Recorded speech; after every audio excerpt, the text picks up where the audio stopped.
ଏ ଭଙ୍ଗା ଲୁହା ଭଙ୍ଗା ଟିଣା ପ୍ଲାଷ୍ଟିକ। ଅଜା କଣ ତମେ ଭଙ୍ଗା ଲୁହା ଟିଣା ବେପାର କଲଣି? ହଁ, ଭଙ୍ଗା ଲୁହା ଟିଣା ବେପାର ନ କଲେ ହବ? ଆମ ଗାଁରୁ ସବୁ ନେଇ ବେପାର କରିସାରିଲେଣି। ମୁଁ ଆଉ ଛାଡ଼ିବି? ମୁଁ ଭଙ୍ଗା ଲୁହା ଟିଣା ବେପାର କରିବି। ଏ ଯାହା ହଉଛି ହଉ, ସବୁ ସିଏ ଲାଭବାନ ସବୁ ଖାଇଗଲେଣି। ଆଉ ମୁଁ ଆଉ ଲାଭ କରିବିନି? ଦେଖାଯାଉ। ମୁଁ ଆଜି ବେପାର ଆରମ୍ଭ ଷ୍ଟାର୍ଟ କଲି। କଲିକତାରୁ ଆସି ବାଂଲାଦେଶ ମାନେ ଲୁହା ବେପାର କରୁଛନ୍ତି, ମୁଁ ଆଉ କରିବିନି? ଥାନାକୁ ଯିବାକୁ ପଡିବ, ଥାନାକୁ ଯିବାକୁ ପଡିବ। ଥାନାକୁ ଗଲେ ଯିବି ପଛକେ, ମୁଁ ଆଜି ବେପାର ଆରମ୍ଭ କଲି। କେତେ କଣ ବେପାର ହେଇଛି ଆଜି? ବେପାର ଆଜି 2-3 ହଜାର ଟଙ୍କାର ବେପାର ହେଇସାରିଲାଣି।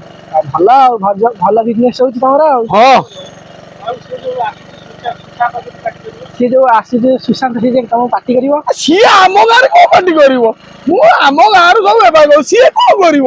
ସିଏ ବା ଲିଜ ନେଇଯାଇଛି। ନା ନା, ନିହାତି କଣ ସେ ନବ? ମୁଁ ବେପାର ଆଜି ଆରମ୍ଭ କରିଛି। 2-3 ହଜାର ଟଙ୍କାର ବେପାର ହେଇଗଲାଣି। ଆଉ କଣ ଏଇଭଳିଆ ଚାଲିଛି। ଆଉ ଆମ ଗାଁଟା ଅଧା ହେଇଗଲାଣି, ଆଉ ଅଧା ହାଟ ବୁଲିବି ପଳେଇବି। ଆଉ କଣ ଅଛି?